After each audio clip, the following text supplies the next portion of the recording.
अस्सलाम वालेकुम। कैसे हैं आप सब? उम्मीद करती हूँ सब खैरियत से होंगे। अल्लाह ताला सबको अपने हिफ्ज़ ईमान में रखें, हर तरह की परेशानी, बीमारी और मुसीबतों से बचाएं। आज मैंने लगाई थी मशीन, कपड़े धुल रहे थे और जनाब जो पहले नीचे सारे में कपड़े लटका लेती थी, खुश्क हो जाते थे, लेकिन अब मौसम ऐसा हो गया ना नमी नमी वाला कि कपड़ों को जो सा ना ऊपर धूप में फैलाना पड़ता है तो जाके खुश्क होते हैं। और हमारे यहाँ पे टेक्सला में इतनी बारिश होती है सुबह के टाइम, जब बच्चों ने स्कूल कॉलेज जाना होता है तो तब बारिश होना शुरू हो जाती है और इतनी तेज़ बारिश हो रही होती है कि जाना भी, घर से निकलना भी जो सा मुश्किल हो रहा होता है। तो आज भी सुबह ऐसे ही था, इतनी तेज़ बारिश हो रही थी कि मेरा बेटा जो सा कॉलेज के लिए मुश्किलों से जो सा घर से निकल सका था। तो उसके बाद जो सा ना कड़कती धूप निकल आती है और इतनी गर्मी हो जाती है। तो बस ये जो पतले पतले कपड़े थे वो मैंने यहाँ स्पिन करके, ऑटोमेटिक मशीन में तो खैर स्पिन साथ ही हो जाते हैं, तो थोड़े से यहाँ डाले हैं, बाकी सारे जो से ऊपर छत पे धूप में डालेंगे तो जाके खुश्क होंगे। और ये मैंने ना छोटे से प्लास्टिक के गमले लिए थे, दो वाइट कलर के और एक ऑरेंज कलर का। तो ये कमरों के अंदर जो सा ना ये डेकोरेट करने के लिए मैंने रखे थे।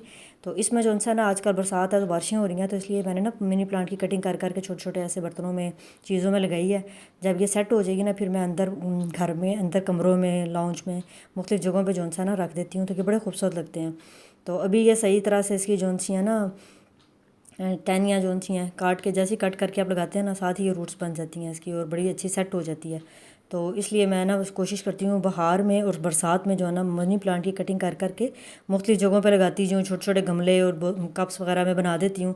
बाज़ दफ़ा ना किसी को गिफ्ट देने के लिए बड़ा अच्छा ये गिफ्ट रहता है। अक्सर हमारे पास आते हैं ऐसे लोग भी आते हैं जिनको पौधे बहुत पसंद आते हैं, खूबसूरत लगते हैं, फिर जाते हुए मैं उनको एक गिफ्ट के तौर पर दे देती हूँ, बड़ा खुश होते हैं। तो पिछले दिनों भी एक बच्चा आया था, उसको काफ़ी सारे जो हैं मैंने पौधे गिफ्ट किए, तो वो बहुत ही खुश हो रहा था, बल्कि उसकी मामा का मैसेज भी आया कि आपने मुझे इतने प्यारे प्यारे पौधे भेजे हैं। तो एक छोटा सा गिफ्ट होता है, छोटी छोटी चीज़ें होती हैं, ये बड़ी अहमियत रखती हैं। हमारे नज़दीक तो एक मामूली सी चीज़ होती है, कटिंग करनी है और लगा देनी है, लेकिन अगले के लिए वो बहुत खुशी का बायस बन जाती है। तो इसलिए जो सा ना खुशी को तलाश करना चाहिए, जहाँ पे आपको खुशी मिल रही हो ना वो काम ज़रूर करने चाहिए। तो बस ये पौधों को सेटिंग करते करते साथ मैंने कहा चलो सालन भी रख देती हूँ। गैस आ रही थी और मैंने कहा साथ सालन भी बन जाएगा। तो आज बना रही थी मैं खड़े मसाले वाला गोश्त, मतलब बीफ ले लिया, एक पैकेट था, 1 kg के करीब बीफ था। इसके लिए मैंने लिया है खुश्क धनिया, हल्दी, लाल मिर्च, नमक, गरम मसाला और थोड़ा सा खुश्क धनिया। ये सब चीज़ें जो सी हैं ना ½ kg दही में मिला लेनी है। तो अगर आप ज़्यादा स्पाइसी खाते हैं तो मिर्चें जो सी हैं वो ज़्यादा भी कर सकते हैं, दड़ा मिर्च भी इसमें ऐड कर सकते हैं, लेकिन मैंने दड़ा मिर्च नहीं डाली, खाली लाल मिर्च पाउडर जो सा ना वो ऐड किया था। तो ये सब चीज़ें डाल के दही में अच्छी तरह मिक्स कर लेना है और ये बीफ के साथ ही जो सा ना डाल देना है, क्योंकि हम ये खड़े मसाले का गोश्त बना रहे हैं। तो सब चीज़ें एक साथ डाल के ना हल्की आंच पे इसको रख देना पकने के लिए, क्योंकि बीफ जो सा अभी डीफ्रॉस्ट नहीं हो रहा था, इसलिए मैंने पहले उसको चूल्हे पे चढ़ा दिया ताकि जो सा खुल जाए। धो के अच्छी तरह उसको मैंने डाल दिया था। तो यह मैंने इसलिए उसको पहले पिघला लिया और फिर उसके बाद ये डाला है। लेकिन आप जब बनाएंगे तो सारी चीज़ें एक साथ डाल के ना रख देनी है। दही के अंदर सारे मसाले मिक्स करने हैं और साथ में ये खड़ा मसाले डालने हैं, 2 दालचीनी के पीस हैं, मोटी इलायची है, 5-7 लौंग हैं और 10-12 के करीब काली मिर्च है। ये सब चीज़ें अंदर डालनी है और साथ में वो जो था ज़ीरा मैंने मसाले के साथ ही दही के साथ डाल दिया था।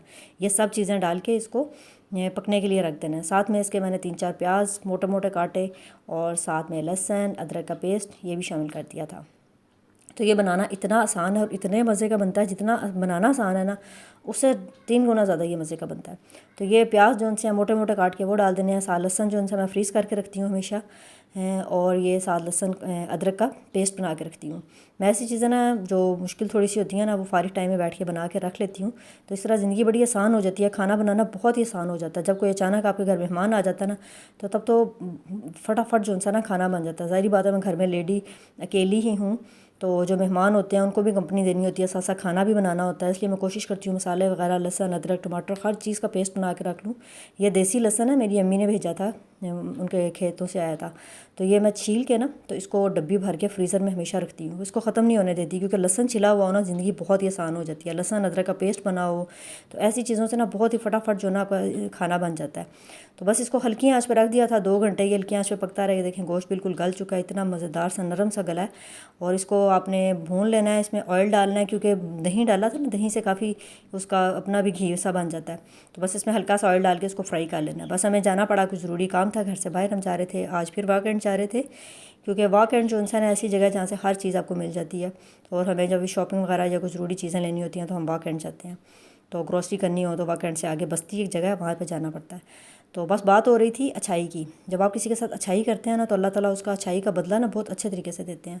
तो हमें जो सा ना ज़िंदगी में यही कोशिश करती रहने छोटी छोटी नेकियां जो सी हैं, जैसे कि मुस्कुरा के मिलना, रास्ते से पत्थर हटा देना, किसी को छोटे छोटे से गिफ्ट देना। गिफ्ट देने से तो वैसे ही बहुत मोहब्बत बढ़ती है ना। हुज़ूर सल्लल्लाहु अलैहि वसल्लम का भी फरमान है कि मोहब्बत बढ़ाने के लिए एक दूसरे को तोहफे तोहफ़ देते रहना चाहिए। तो जैसा कि मेरे पास पौधे हैं तो मैं वो जो सा ना जब मिनी प्लांट लोग आते हैं शौक़ से देखते हैं तो मैं ना मिनी प्लांट दे देती हूँ। मुझे याद है मेरे पास ना मिनी प्लांट लगा नहीं करती थी, मैंने बहुत मेहनतें की, बहुत ज़्यादा। हर दफ़ा जो सी मेरी मिनी प्लांट जल जाती थी और मैं इतनी ज़्यादा डिसहार्ट होती थी, एक दफ़ा तो बाकायदा मैं रो भी रही थी। मेरी आपी जो सी है ना गुजरांवाला से मेरे लिए लेके आती थी मिनी प्लांट, क्योंकि उनके घर बहुत ज़्यादा लगी है। अम्मी आई थी, अम्मी भी लेके आई थी वज़ीराबाद से। तो मैंने बहुत साल तक मेहनत करती रही लेकिन नहीं लग रही थी। पहले हम किराए के घरों में रहते थे तो मिनी प्लांट चलती नहीं थी। फिर जब अल्लाह ताला ने अपना घर दे दिया और फिर मैंने मिनी प्लांट को लगाया, बहुत तवज्जो बहुत ध्यान में इसके रखती थी। तो ये अब जाके जो सा ना अल्लाह का शुक्र है कि मिनी प्लांट ने जो सा चलना शुरू किया है और ये बहुत अच्छे से ग्रो कर रही है। मुझे इतनी खुशी होती है। तो बस मौसम बड़ा खूबसूरत हो रहा था, फिर हम घर जब वापस आ गए थे और हल्की हल्की भूख लग रही थी। मैंने फ्रीज़ करके रखे होते हैं छोटे छोटे समोसे, तो ये फ्राई कर लिए थे, साथ में चाय रखी हुई थी, चाय बन रही थी और हम जो सा छोटी सी टी पार्टी कर रहे थे। ये ग्रीन चटनी जो सी है ना कनौर की, ये बहुत ही मज़े की होती है। रेडीमेड चटनी घर में बजाय बनाने के ना, तो ये ग्रीन चटनी बहुत ज़बरदस्त होती है। अगर किसी ने नहीं ट्राई की तो वो ज़रूर ट्राई करे, बहुत यमी है। तो पकौड़ों समोसों के साथ तो बहुत ही मज़े की लगती है, ख़ासतौर पे पराठे के साथ बहुत मज़े की लगती है।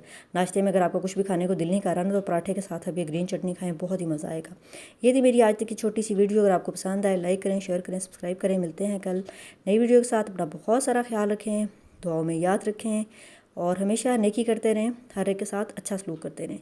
तो इससे जो सा अल्लाह ताला भी खुश होते हैं और अपना दिल भी जो सा ना मुतमईन रहता है और पुरसुकून रहता है। नेकियां करने से ना एक अंदर से खुशी सी निकल रही होती है। तो इसलिए जो सा हर नेकी को हकीर नहीं जानना चाहिए बल्कि कर देनी चाहिए।